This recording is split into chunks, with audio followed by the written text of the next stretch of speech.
Hi, and welcome to a special Christmas edition of Texas Tracks and Taps. I'm Graham. Merry Christmas. I'm John. Merry Christmas. I'm Coy. On today's Christmas episode, we are going to discuss some of our favorite Christmas music, some of our memories surrounding those songs, and just why we love those songs and albums, and also feature some wonderful Christmas beers, a couple that are Texas, and a few that are not as well. So I'm branch out a little bit on this episode. So kick it to Coy, and he's going to tell you what he's drinking, and then we'll go around and share what the rest of us are drinking. Yes, sir. I have Shiner Holiday Cheer. Shiner is one of my first real beers that I got into, especially, being so readily available here in Texas. When they came out with that variant seasonal, the first time I had it, I just thought it was the best thing. Got that apricot, pecan just notes going with it.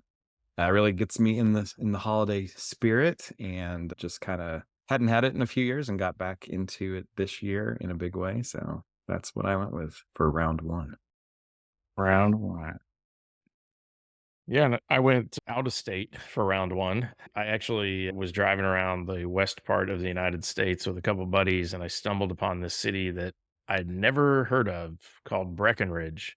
And so when I went into the store and I saw Breckenridge Brewery has a Christmas ale, I was like, man, I got to try it. It's like one of my favorite places I've ever spent a few nights in. So it's fantastic. But yeah, it's a really good Christmas ale. It's malty, full bodied winter warmer. So it's pretty good. I'm already, I think we're only about 1 minute in, and I'm already more than halfway through my bottle. It's good stuff. I've got St. Arnold Christmas Ale. Hard to get it to actually focus on that, but really good stuff from Houston Brewery. St. Arnold, who is huge these days, but they're actually, I was wondering when I picked it up, one of my thoughts was, I don't know, not that it has to be, but I don't know if they're still independent, but I looked it up because a lot of the larger, Texas breweries have been bought out in the last, decade or so, but St. Arnold is still independent. So that's cool. But yeah, it's a really good Christmas ale. Just got all those things, all those profiles of what a good Christmas ale should have, some spice and clove and kind of those things that are always tasty around this time of year that get you in the spirit. So cheers. I'm about halfway done already too, John. So don't. Yeah, cheers, guys. Cheers. And everybody's probably wondering like why we're dressed so silly for Christmas and what's on our shirts. So Coy, you want to kind of show what you've got, and then I'll show what I've got on my shirt. Yeah. Yeah. The tradition of dressing silly for Christmas started about 2,000 years ago with swaddling clothes. But here I've got Turning Point Brewery. I don't even remember when I got this, but I'm glad I have it. And I'm glad I found it moments before we started recording. But yeah, great local. That's really cool. Yeah. brewery. Yeah. Threw it on Dallas Stars Santa hat as well. Yeah. Well, I'm repping New York today. Everybody's looking at my fake Kango hat and going, "Why are you wearing that stupid thing and a gold chain?" But it's to represent Run DMC, one of my favorite rap bands out there. They were my gateway drug into rap. So I found this sweater a few years ago. It's one of my favorites. So That's awesome. They might come up again later in this episode. ooh, very nice. That's called teasing forward. Very nice. I don't have anything other than a hat that lights up. Well, if I can find the button. Where'd it go? Oh, yeah, there you go. Stand back. Yeah. It I think I need a flashes. fan in mine because this thing's hot as can be. I know. Same. This getting may lit. come off later, especially after the second beer. But yeah, I need some ugly Christmas sweaters. I don't have any. So that's if y'all need, gift ideas. There you go. So yeah, not last episode, but the episode before last, John, you gave us an assignment. You want to kind of cover that a little bit and then we can respond? Yeah, so blues has been something that has always been one of my favorite types of music. I think living in the Southeast for so long, it was kind of, part of the culture down and living in Florida and Georgia. And looking at the blues that came out of Texas, it just been, amazing through the years. And one of the artists that I've been a big fan of for decades has been Lightnin Hopkins. So that was the assignment that I gave to you guys. just as a refresh, he's originally from Centerville, Texas, but spent majority of his life down in Houston, kind of playing clubs and really didn't spread out, far from Texas. He pretty much played around Texas, occasionally out in California in the Midwest. But yeah, I knew that you guys hadn't really listened to his music, and I'm really kind of curious, what was it like exploring some of the old blues and listening to some of the old blues music? I'll say that I really enjoyed the assignment. It's always fun for me to dig into stuff that, I haven't been exposed to heavily. And this was definitely one of those artists. And yeah, man, I mean, what I love about Lightning is the style that he does. It's more of a country blues, I guess you would say, just kind of a really raw, kind of gritty, stripped down, style for the most part. And that's really cool. Some of the songs that I checked out that, stood out to me that I really liked were Mojo Hand was awesome. Woke Up This Morning. I loved that tune. Automobile Blues, really fantastic song and really relatable at times when you're having car trouble. But yeah, but then there were a couple other songs too, though, that kind of went away from that more kind of stripped down sound. There were some songs with full bands that I also really enjoyed. Shaggy Dog was one of those, as well as there was another one. I can't remember now, but yeah, he could go both ways for me as far as from the stripped down stuff to the kind of more fuller kind of full band sound. And yeah, I enjoyed them both. Both versions of the songs, and yeah, just really, really glad I found a new artist. So thank you, John. Appreciate you introducing me to him. Yeah. Yeah, I checked out several of those same songs. One other one is Baby Please Don't Go. And I think that song's like from the 40s. And that one, probably of all the ones I heard, really seemed to embody like his vocal style and his vocal tone and also his guitar. And just there were multiple times just listening to several of the songs that I just thought, man, he sounds so sad and his guitar sounds so sad that like it really is like this has to be like the stuff that inspired so many more blues artists. And in fact, one of my first thoughts was like, I wonder if, he ran around with Blind Lemon Jefferson. Cause I'll be honest, my like blues is my blind spot. I'm not as well versed in blues as other things. But I do like, and I've heard a little bit here and there. And so when I kind of hopped on, tried to research him a little bit, and he met Blind Lemon Jefferson when he was 8 years old at a church picnic. And that is like the most Texas blues thing I could think you could do.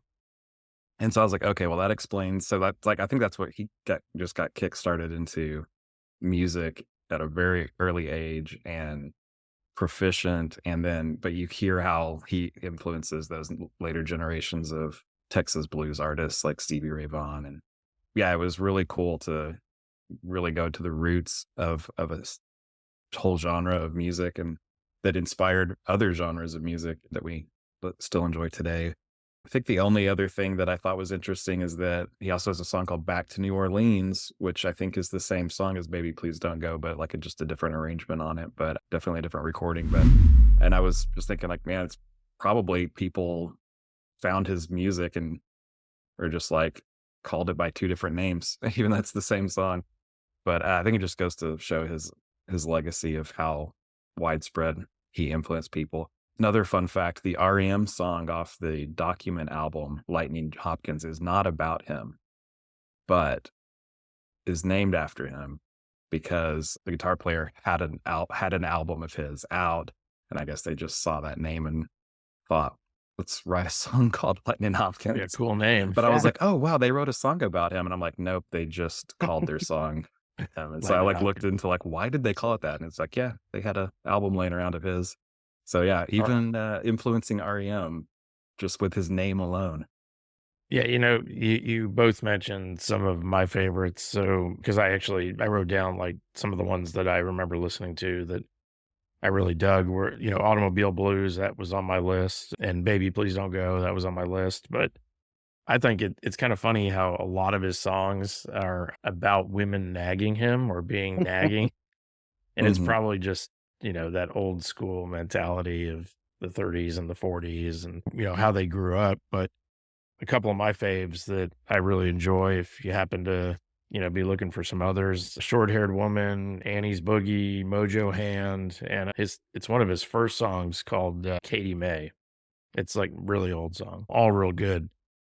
But yeah, he definitely had an influence. I was actually reading an interview with Billy Gibbons from ZZ Top, and he was talking about, his playing style, Lightnin Hopkins' playing style, and how unique it was for his time, and how he was able to, basically make the guitar sound like, bass and drum and, just play the guitar, but it sounds like multiple instruments. I hope you enjoyed it, guys, and maybe it'll, let you branch out into some more blues music that you haven't listened to in the past, but I'm glad you guys dug them. That's great. Yeah, I know it definitely will for me. I enjoyed it. So now we're going to talk about Christmas music. Yes. We love it. We love Christmas music, right, guys? Love it. Got At lots least of once it. a year. Yeah. So I'm gonna kick it to Coy and let him kind of discuss some of his favorites of the holiday season. Yeah, I think we were, throwing around some show ideas and we're like, hey, Christmas is coming up. Well, in this timeline of us recording things, depending on when you're listening, it may not be coming up. But, we're just kind of throwing out some ideas. If we wanted to try to release something before Christmas, about Christmas, we had to really jump on it. And normally, I wouldn't recommend jumping the shark and doing a Christmas episode this early in the run of a career, but we're doing it. We're going for it because there are some great Christmas songs out there and I think everyone, at least this time of year, gets into the spirit. So if you're not listening near Christmas, skip this episode and just wait till Christmas comes around and then come back and let's do it. Or if you like Christmas all the time, like some of the people I know in my family, you can go ahead and listen to it. But yeah, so we decided to keep it Texas. We would try to find kind of a list of what I call Texmas music. So Texas Christmas, artists from Texas, songs about Texas and Christmas, because you can have those at the same time. But then we'd also kind of go into our all-time Christmas favorites as well. Don't have to be from Texas. Because I'll admit I don't have as many Texas Christmas songs that, I'm a big fan of as the rest of the world, but there are quite a few good ones out there. I'll kick it off with the one that I think is really quintessentially Texas, although there are a few on this list that I have. But George Strait has When It's Christmas Time in Texas.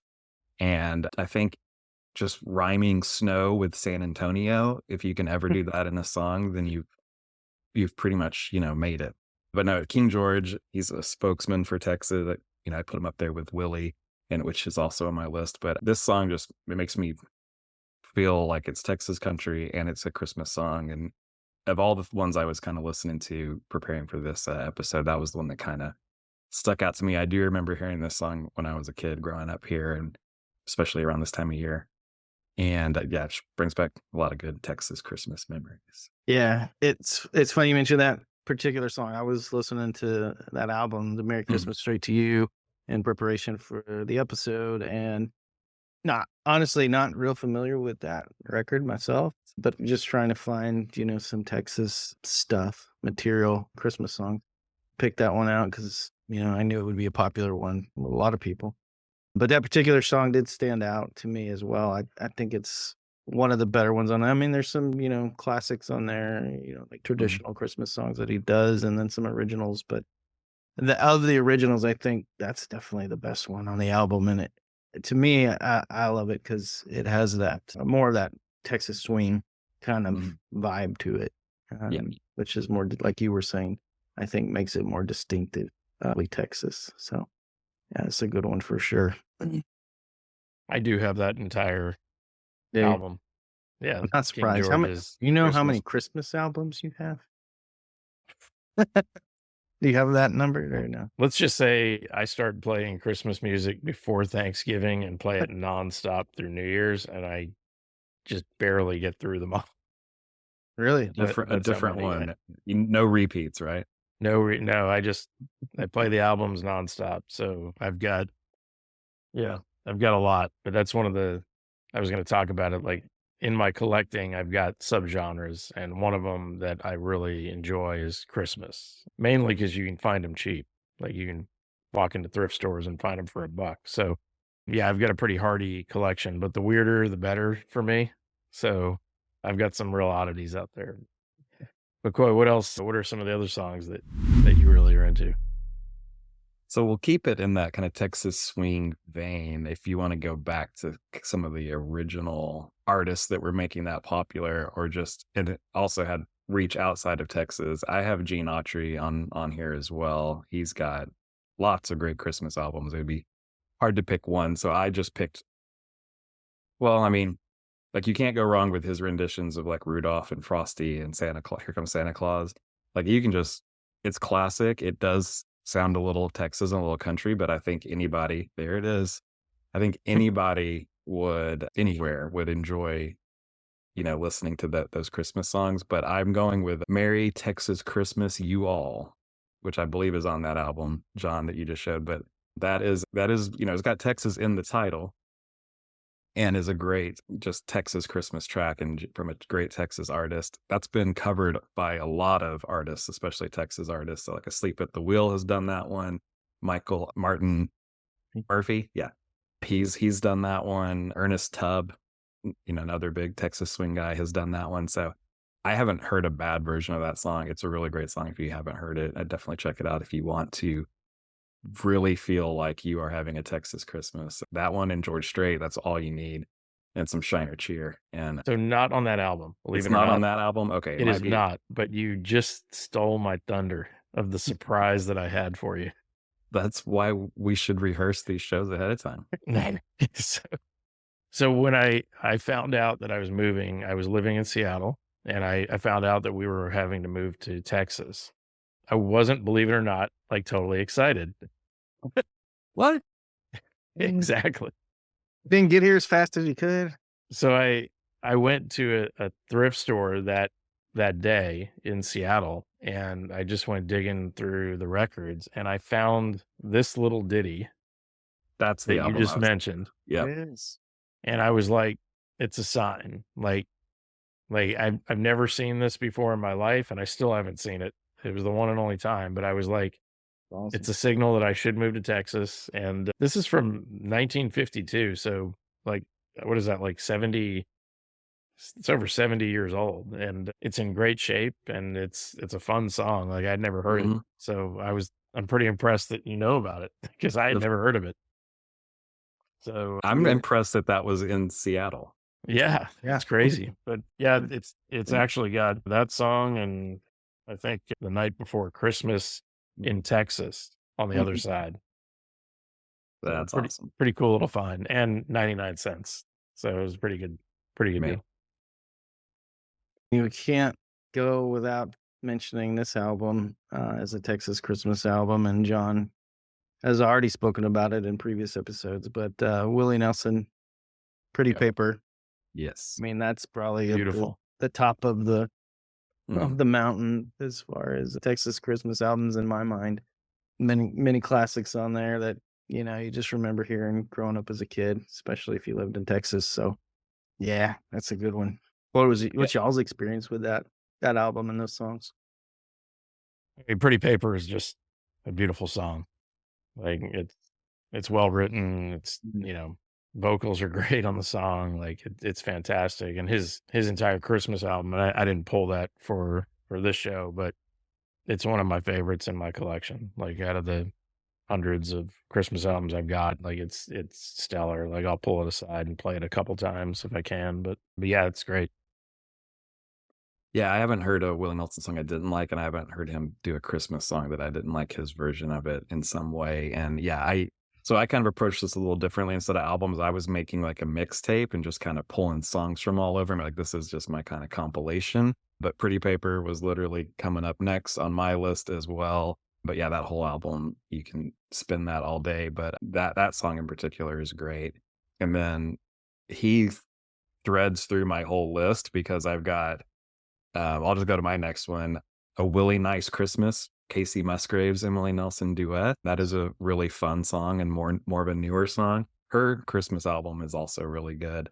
And I have her on here twice because she also has a duet with Leon Bridges, which is Present Without a Bow. That's also from that album, and that's a great duet from two of like kind of Texas artists that are doing their thing right now and really relevant right now, and still have a lot of career ahead of them.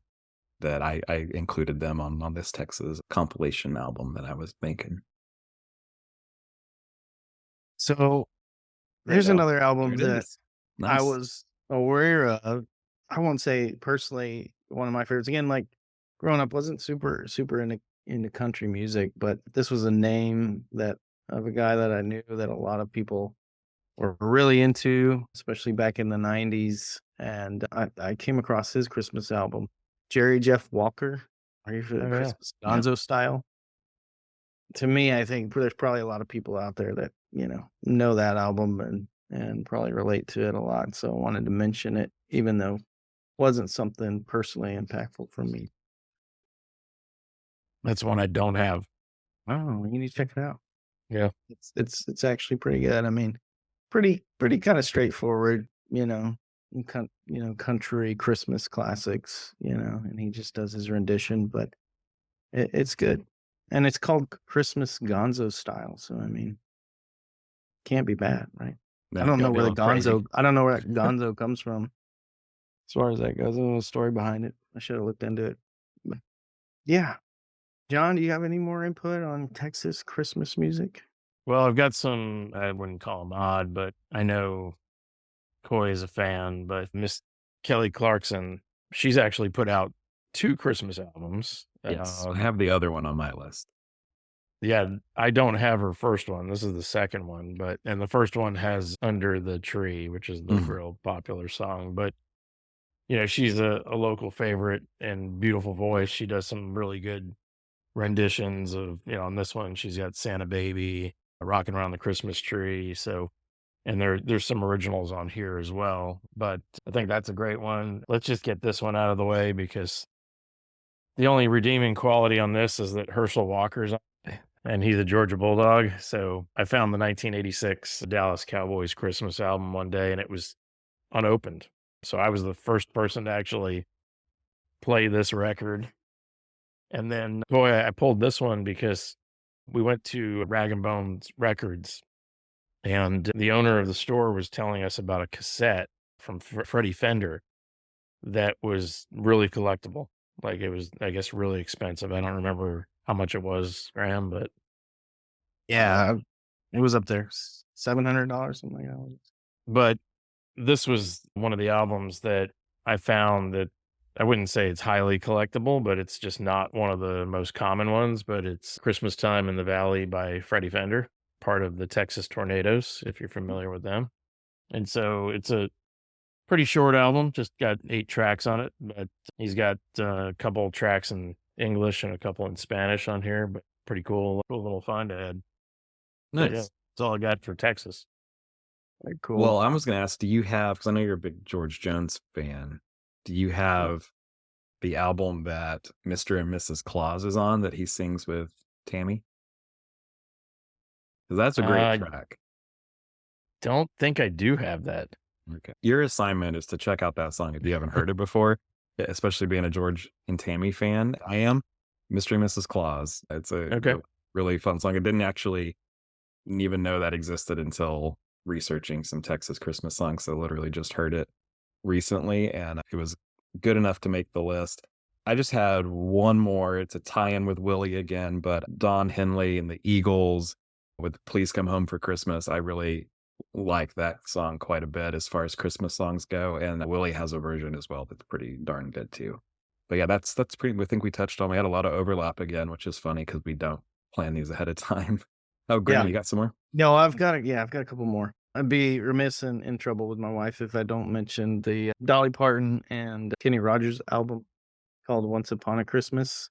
That's one of her favorites. Very good. Yep. It's great. And Kenny's a Texan from Houston. Dolly is not, however, but so we could still claim it as a Texas album, I think. But yeah, it's got a lot of, it's got Hard Candy Christmas, probably the most, well-known and popular song off of there. And then, a couple of, traditional ones. But my personal favorite on it, I don't know if you're familiar with this song, but it's track 4 and it's Christmas Without You. To me, that one stands out as the best original song on there. I really enjoy it.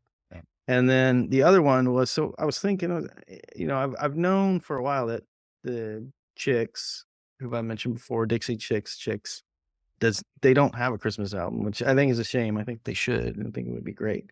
But they do have a handful of Christmas songs. However, my favorite one of their Christmas songs is an oldie. It's from like 1991, and it's pre Natalie Maines and all that. And it's called Christmas Swing. And again, just going back to that whole Western swing, Texas swing style. It's got, the fiddle, and it's got banjo, and it's got, all these great elements of that style of music. And, it's lacking, like I said, Natalie Maines, but the gal, I forget her name, who sang before, she does a great job on it as well. And very different voice. It doesn't sound like, what we know the Chicks to sound like, but it's an excellent tune. And I think, it should be on y'all's holiday playlist if it's not already. Nice. I never knew they had some Christmas tracks. Yeah. So Just I'll a definitely have to pull those handful. up. But Graham, I hate you because now the rest of the show, I'm going to hear Islands in the stream. You gonna hear for the what? rest of the show. So You say that like it's a bad thing. that's Kenny and Dolly. Which one? Islands in the Stream. Oh, yeah. That is what we are. Written by Barry Gibb, right? Oh, is it? Yeah. Wow. Yeah, no, it's in my head now that you mentioned the two of them because that's what I associate them with. That's an amazing song. Not Christmas, but great. No. Great all the other months of the year. All right, I think that about wraps it up for the Texas music side of things. And we're going to talk about music from outside of Texas. But first, we need, I think, to refresh our beverages, get our round 2 going, maybe drink something outside of Texas that's Christmassy. But John, you already went outside of Texas. I've got another Shiner Cheer here. I'll just pass it over to you. Oh, why, thank you, man. Yeah, I appreciate that. Absolutely. You're welcome, man. So you're having a Shiner Cheer, I see. I'm actually staying in Texas, but it's got not international because this is a territory of the US, but it's got a Caribbean flair. It's Martin House out of Fort Worth, Texas. They have a Coquito ale. If you don't know, like I didn't know what this was. This is like basically the Puerto Rican holiday drink, like our eggnog would be, but it's with coconut milk is kind of one of the main ingredients in it. So this is an ale with coconut, vanilla, cinnamon, and lactose. After I got these, randomly, business partner of my wife's was like, hey, I've made some, she's from Puerto Rico. She's like, I made some Coquito. You want some? And we were like, we just learned that this is a thing. So we got kind of a big old jug of it. And I got to try the actual rum, coconutty, holiday spiced, Christmassy Puerto Rico drink. And it's pretty good if you can get your hands on some Coquito. In the meantime, though, you can find this Martin House's version of a beer that's based off of it. So that's what I'm going with for round 2. Sounds delicious. Yeah. So I've got for my round 2 one of my all-time favorite Christmas beers, and it is made nowhere near Texas. It's made in Belgium, and it is St. Bernardus Christmas Ale. Oh, I can't get my camera to actually focus on that. But anyway, I was real excited though, because this is the first time I've ever seen it in cans. They sell it in 4-pack cans, which I'd never seen before. And, some purists might scoff at that because it's not in glass, but I love it because it means I don't necessarily have to drink a whole 750 milliliter bomber by myself, especially when I'm having a couple beers like I am right now. So it's great. So yeah, and it was only like $4 more for a 4-pack than the bomber. So yeah, that's awesome. I didn't know they had it in cans either. That's great. It's delicious. If you haven't tried it, definitely should. One of my favorites. Well, cheers to good. more Christmas music talk. Cheers. And also, I'm just going to say the Martin House artwork is always so awesome. Super cool. Love their artwork. Yes. And guys, this is the first time I've actually tried the Shiner Holiday Cheer. Really? Pretty damn good. Oh, yeah. Nice. Yeah. I was like, "What's in it?" So I guess it's got peaches and pecans, and it's got a little spice to it. So I like Yeah, it. Yeah, for it's sure. good If stuff. you can Good find it one. on draft, it's even better. Like, Hmm.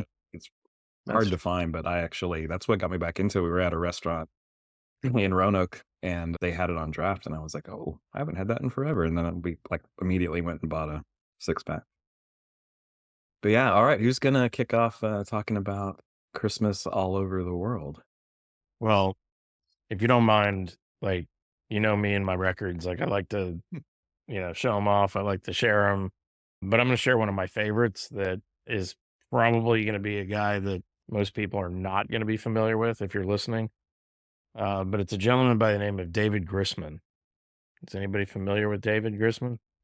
Nope. He is a mandolinist, and he has put out, I want to say, probably like 20 different albums on his own, but he's probably most notable of playing with Jerry Garcia from the Grateful Dead and playing alongside with the Grateful Dead occasionally.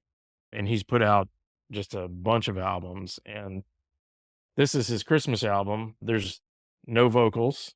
It's all, just pure music, but it's always one of my favorite albums to kind of put on and spin just to kind of get me into the holiday spirit. So that's definitely one of my favorites that I play outside of a lot of the more popular ones. So you want me to keep rolling or you want to dive in? We'll just kind of I'll dive in. I'll segue from that being an instrumental album. Some of my favorite Christmas music is instrumental, and one of my favorite in that category is Christmas Eve and Other Stories by Trans-Siberian Orchestra.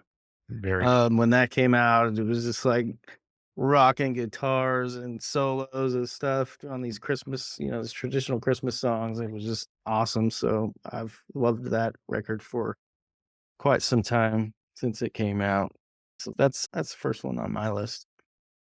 Nice. I will say in a similar vein, that one was Trans-Siberian Orchestra was on mine as well, but sticking with instrumental, Mannheim Steamroller, super cheesy 80s synth, But good. but iconic, and I just probably have more nostalgic fondness for it than but I mean, it's probably impressive. It is pretty impressive how the arrangements that he did, but yeah, that one was in heavy rotation when I was growing up. Well, sticking with just musical, no vocals, I'm sure we all can agree that Yes. this is one of the classics. It's one of our favorites. And I just want to call out, I've got to put a little bit of a Texas spin on things. You guys invited me out last year to actually see Midlake down in Fort Worth, where they played this entire album. And I realize that's not Midlake's, specialty or forte all the time, but they blew me away. Like they did an amazing job playing that album last year. It was so good. Yeah, it was three of the guys from the band. They did a little jazz trio and did songs off that record, and yeah, it was really fun, really good time. They even at one point they got some kids. I think it was all like relatives of members in the bands, and the kids got up there and sang along, on those child Really cool. singing portions of that, and it was awesome, man. And then Midlake followed up with a stellar show as well, so it was a good time. And for Mm. those who are listening and not watching, what album did you hold up? Oh, sorry. It was the Charlie Brown Christmas, which is the Vince Guaraldi trio, which I am holding up again. But yes, I forgot there's people that are not watching and listening. So, but yeah, Charlie Brown's Christmas is always a classic album that's non-vocal. I guess transitioning to vocals, and we were kind of talking about this Coy earlier. It seemed like, especially when you focus on Texas, a lot of the Christmas music is country related that you run into. Not always, but when you're focused on Texas musicians, it's mostly country. And typically that's a genre that I stay away from. Um, I typically don't listen to a lot of country music, a lot of the older country music, but not newer. But these guys, the Mavericks, are one of my favorites that I would say that have come out in the past, 30 years or so. That I guess they've been around for a while now. But they've got a Christmas album that I think is just spectacular. I got a hold of this a couple of years ago, and it's one of my favorites as well. I'll have to check that out. I didn't, was Yeah. it Koi? What do you got? Yeah. What else you got? So, one of my favorite Christmas albums when I was growing up was A Very Special Christmas. The first volume, although I do like many of the subsequent volumes, but I think that also got me to where instead of just being into a whole Christmas album, I am much more into like a compilation or just one-offs from people. So I think I resonate more with singles than albums or compilations, but from that album specifically, U2, It's Christmas Baby Please Come Home is one of my favorite versions of a Christmas song. So that one is on my list and can branch into several compilations from there or just single songs versus full albums. But if I do have some other full albums, Frank Sinatra, what is that one called? Jolly Christmas with Frank or something like that. It's the one that has his version of Jingle Bells on is the first track. But that was pretty much, yeah, me when Christmas came around was like bouncing back and forth from like Very Special Christmas to wanting to go like super classic Frank Sinatra Christmas. So those were the albums that like I went completely through the whole CD versus just kind of picking and choosing songs. But I listened to So a lot can I of go off? radio, I think, too. Can I go off script for just 1 second here? No. Not that we have a script, but What script? yeah, exactly. So since the two of you are U2 fans, I know this. And Coy, you mentioned a fantastic one, "Baby Please Come Home." That's a classic in my opinion. But I've always associated "Angel of Harlem" with Christmas. It has a Christmas feel, and I think at some Mhm. point in the lyrics he mentions it.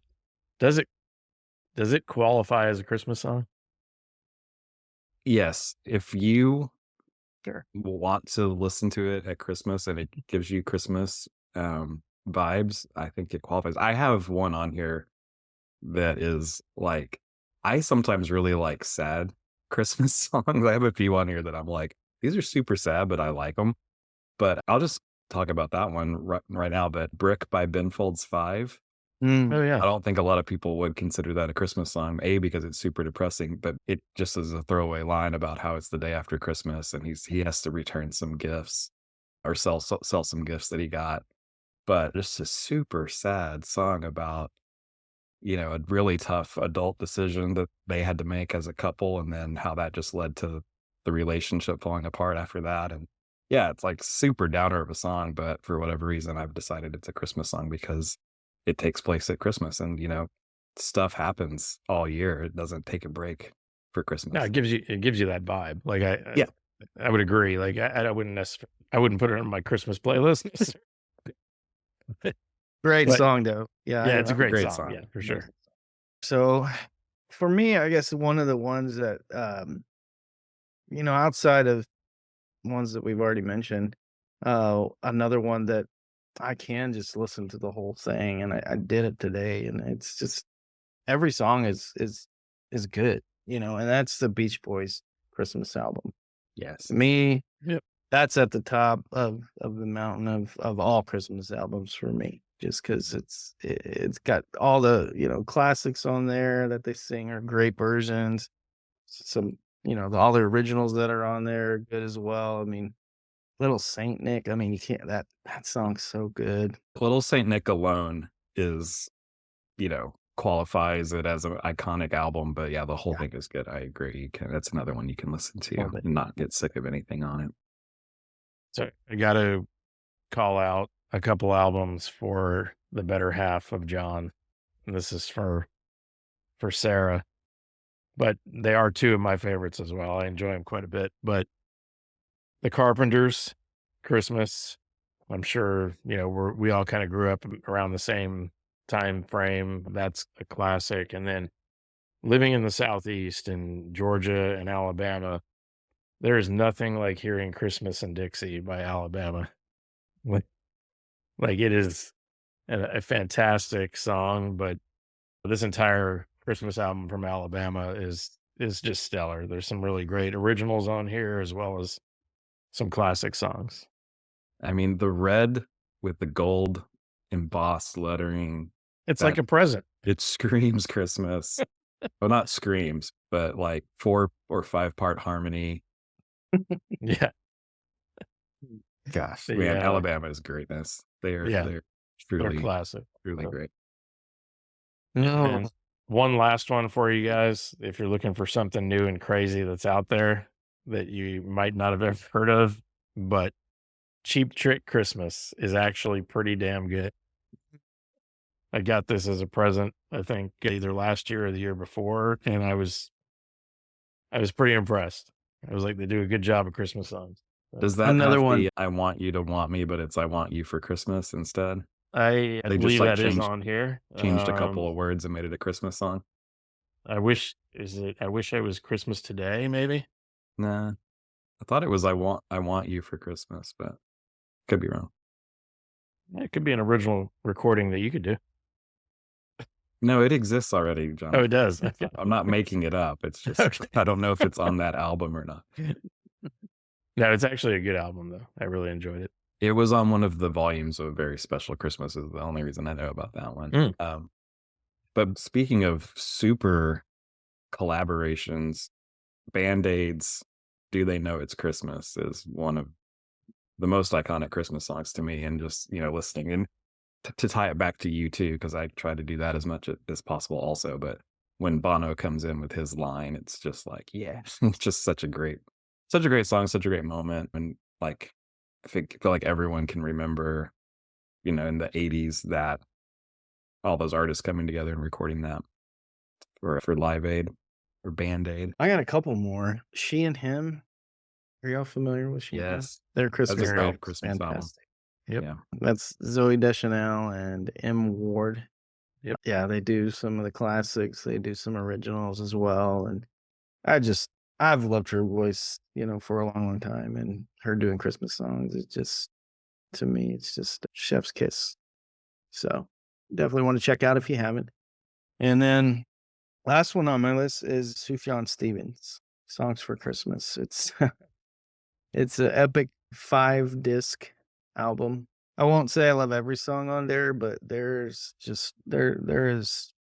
probably a dozen songs on there that I think are just fantastic. And the best one is, in my opinion, O Come Emmanuel. It's my favorite version of that song ever done. But there's some other good ones on there as well. So if you aren't familiar with that one, it's worth checking out. Nice. So it's 5 albums of Christmas? It's 5 discs. Yeah. 5 discs. Wow. 5 sides. Oh, wow. That's huge. He's one of the guys that's always kind of been on my periphery that people have said, you got to listen to him. I think Illinois is one of the Yeah. It's a great album. Yeah, classic albums that people are always like, you got to listen to, but I haven't explored his material. So I'll definitely check that one out, Graham. Yeah. I've got a few more singles, but I can wrap it up with a full album recommendation.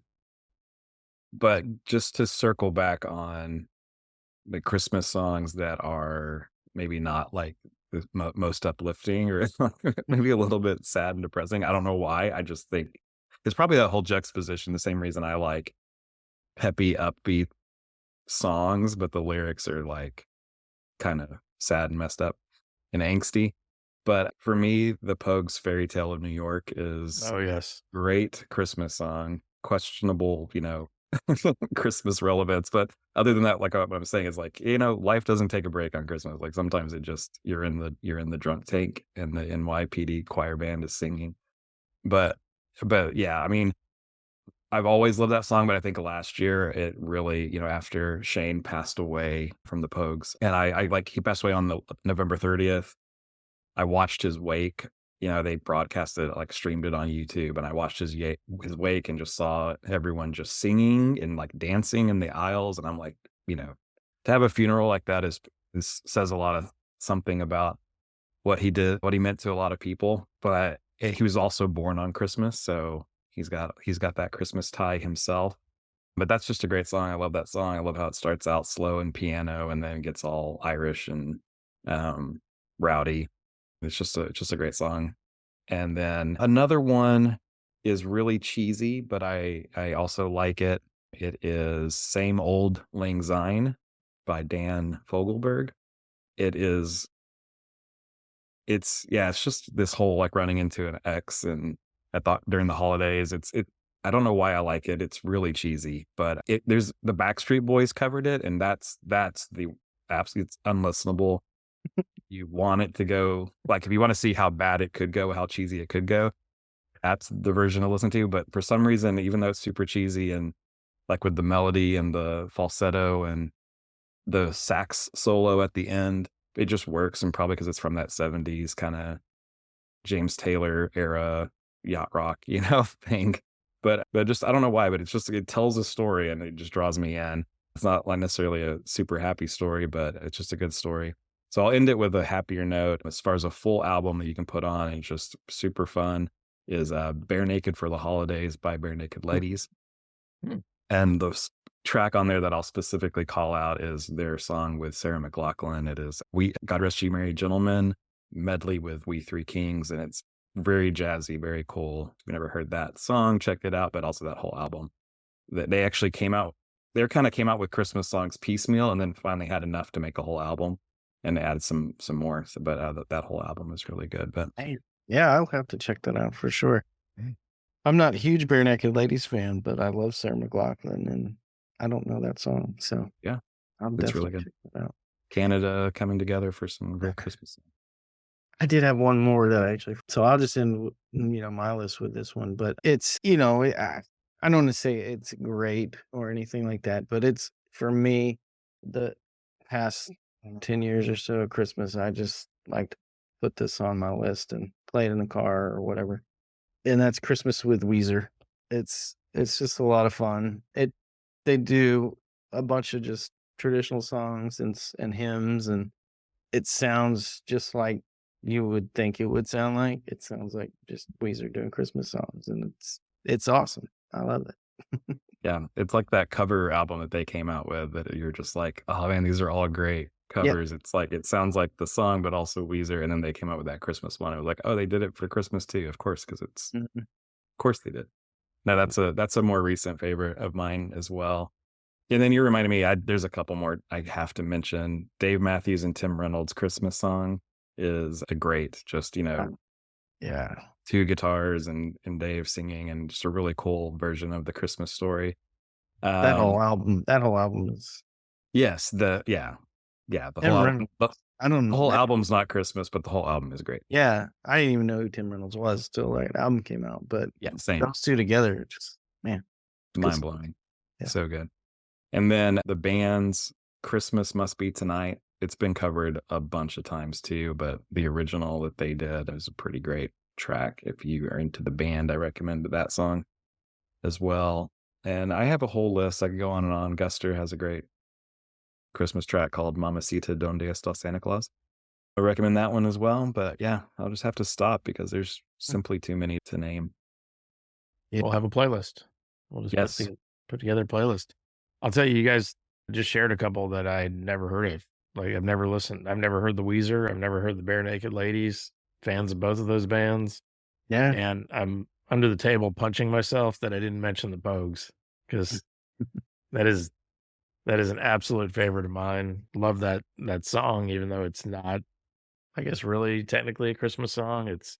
It's always associated with Christmas, I think. And I've got one last one that I would have to put on. You see the Pearl Jam in the back, because I'm a massive Pearl Jam fan, but they actually do have a couple of songs that could be considered Christmas songs.